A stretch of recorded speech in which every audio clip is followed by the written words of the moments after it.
Hello everyone in the YouTube verse and Robocraft verse. For those of you who don't know who I am Firemane. I am back again, and this time with my Medic Cruiser build, the Hammerhead. Granted, I don't really think the name suits it with how I use this bot with my playstyle, but since I started getting into Teslas, well, I'm running a lot more people more frequently than I'm supposed to, and it's not my job to... anyways, onto this bot.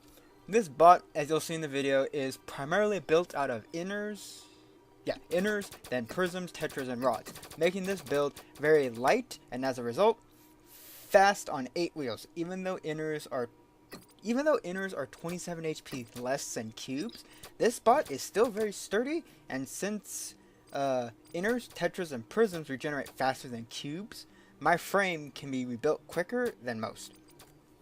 The shields, wheels, and mediguns are attached to hard-pointed blocks, so that excess damage that remains after the hardware and wheels are destroyed doesn't destroy that much else. For those of you that don't know, hard pointing, as I call it, is pretty much just segregating the block that your equipment sits on. Like that one block that your turret or your shield rests on, you segregate that block with prisms, like surround it with prisms and inners, so that when that gun does get hit, the damage hits the gun, travels into that first block, but it can't go anywhere else, so it'll just go down, then out, then up, or wherever else the damage decides to go to. I don't really know how the fucking algorithm of this game works. Anyway, having some spare CPU left to play around with, I decided to attach 2 Tesla blades to the front for some additional damage when I see an opportunity to ram an enemy robot. Though even though this robot has all that going for it, there's maybe 5 things that I've noticed that are problems. The wheels being somewhat exposed and fucking huge, and unprotected damage can be easily shot off by enemy fire. The Teslas, if a bit useful, can sometimes get caught on the terrain and make maneuvering on inclines, declines, and in tight spaces very difficult. Innuendo applies. As well as maneuvering in general being difficult since it's wheels. Though it's not as bad as treads. I mean, fuck! There's also 2 major threats to this type of robot. Plasma and railguns. Railguns being able to pick off the super exposed mediguns, wheels, or overpower the shields quickly. Plasmas.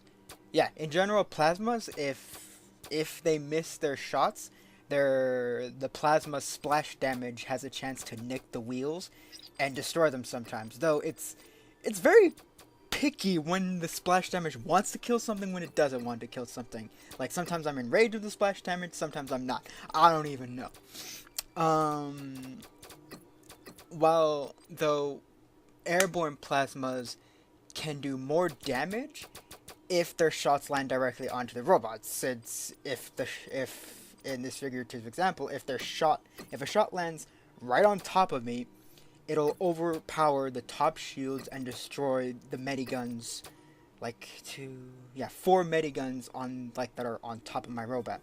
And no matter what you do, you can't outrun a bomber, since their biggest advantage is that they can hit you no matter where the fuck you go, but are also an easy target some of the time.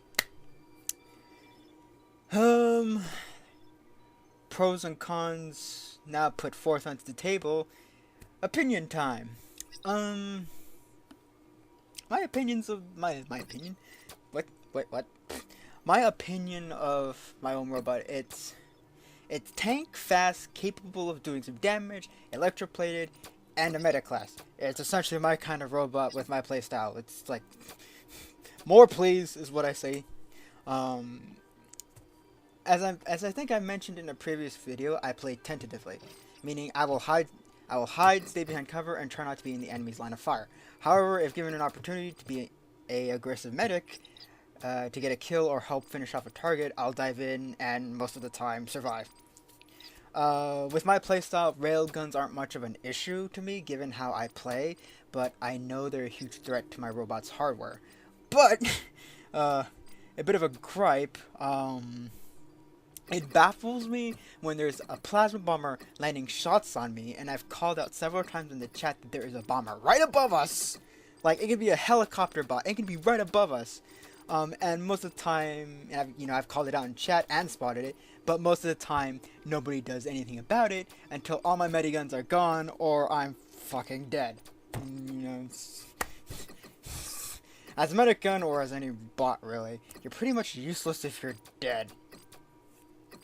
Where was I going with this train of thought? It's something I don't get really when I don't see SMGs, which is, not calling you SMGs out or trying to bitch at you, but really how I view SMGs is that you're the only class next to railguns that are capable of shooting down airborne targets. When you're capable of this because they're literally the easiest targets to shoot at. They're super exposed until they retreat behind some cover. Unless, granted, I don't play SMGs or rail, but I've tried rail before, and let me tell you something about rail. I'll give railgunners their props when they can land all 6 or 7 of their shots on a moving airborne target. I'll give them that. But SMGs, nah, your shit ain't flying. You don't have a cooldown. You can burst fire. Speaking of which,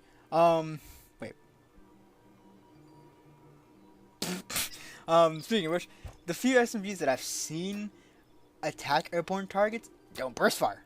And there's an even fewer number of SMG players that I've seen properly burst fire an airborne target down.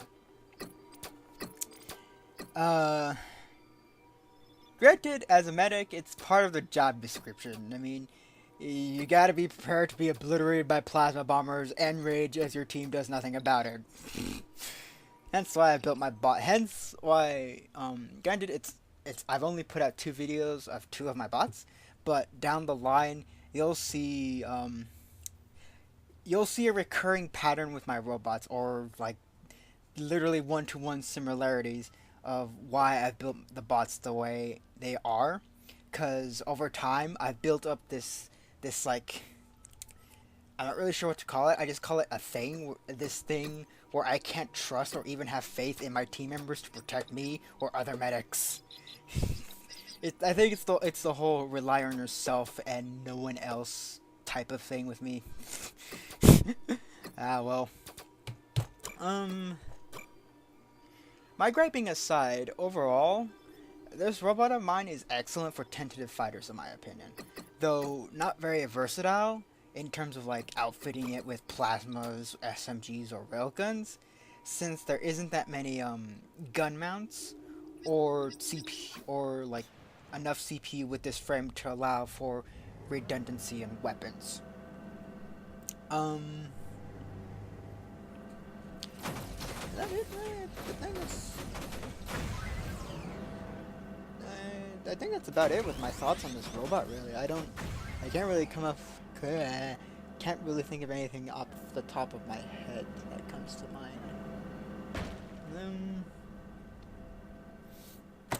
Yeah, it's so my opinions. Well, my opinions are actually very short. Sometimes I think to myself that I'm going to have to take 10 minutes to get opinions out when really I'm at the 9-minute mark of post recording my voice. Really, I always record my voice in post. I can't do it while in combat. But thank you for watching my video and listening to the pros, cons, and my opinions about my own bot. I'm open to constructive criticism, so be prepared for me to possibly respond in the comment section of YouTube or in the Robocraft Garage. The next robot I may bring out as a video may be Bay 2 or 4, my hover or tread bots respectively. And as a sort of mini public service announcement, I may rework my helicopter build since they've introduced aerial rods, and several other designs that I've seen on the battlefield and in Robocraft Garage have interested me. And some feedback have told me that, yeah, I need to fix my rotor situation, because 2 rotors is... To me, 2 rotors feels like it's enough, given how I play, but when you have snipers about, it's like, yeah, 2 rotors isn't gonna cut it. Yeah. So yeah, that's about it. Take care, everyone, and remember, I may catch you on the battlefield. Also, we're 5 seconds over the 10-minute mark. Whoosha! Firemane again. So you guys, just so you, yeah. So do you guys remember when I said I had said, like, all I wanted to say about my robot? Yeah, no, there's something else I forgot to mention. There's another variant of this robot that I have other opinions about that just completely slipped my fucking mind. Yeah, the 12-wheeled variant of this robot, which you are probably now seeing, where this has been positioned in the video. 12-wheeled variant. It's essentially the same pros. It's fast, tanky, durable, and everything else I've said previously. But since with the build I actually use for combat, which only has 8 wheels, the 12-wheeled variant, has 12 fucking wheels. I have so much wheel redundancy that plasmas. It takes a while for plasmas or anything really to actually immobilize me because I just have so many wheels. Um, I've also taken the 12-wheeled variant and the 8-wheeled variant of the Hammerhead into MOBA mode, and they performed relatively well.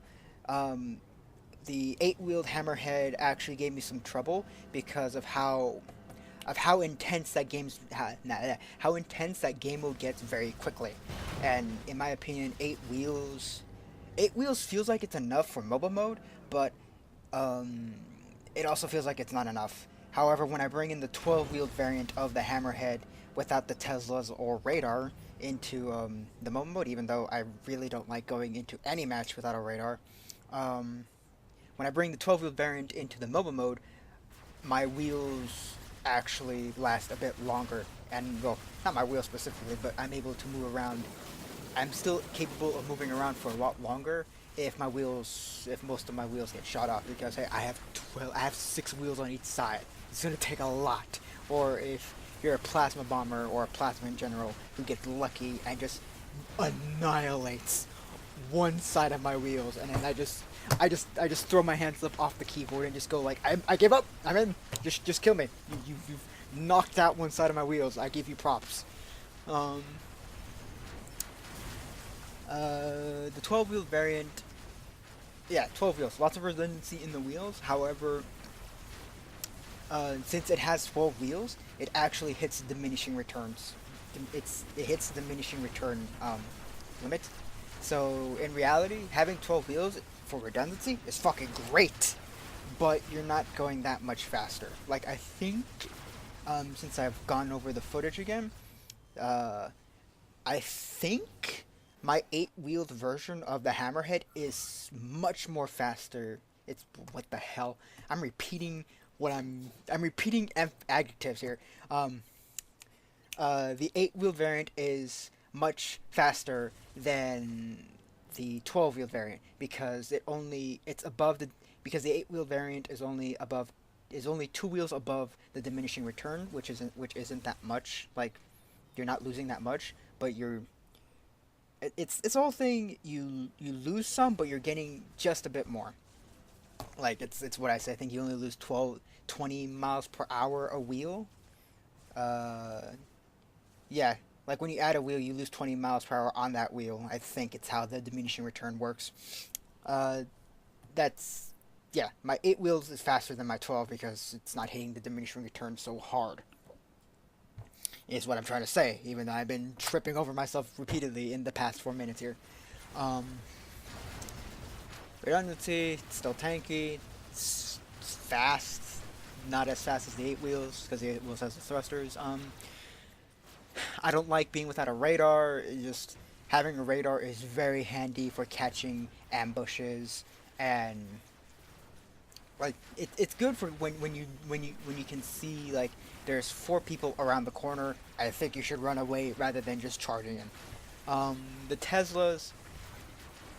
Removing the Teslas on the 12-wheel variant was actually, even though I'm starting to like Teslas, the removing the Teslas on the 12-wheel variant actually improved improved going up inclines and going down declines, and just like general handling on bumpy terrain, because the Teslas are not getting caught and stuff, and if your entire team is just clumped up together and all other crap, you're not having to worry about, bumping into one another because your Teslas are sending them flying, because somehow Teslas can launch you into space, because fuck yes, Robocraft logic, am I right? I mean, come on, with how you see my speedometer attached and the radar attached, it's like the prism is not even attached to the Tetras. It's Robocraft logic here. What the fuck? Yeah, I think that's about it, really. So again, wait, let me think on this before I have to do another post thing again. I actually think that's it. Yeah, that's about it. Okay, thank you again, everyone, and yeah.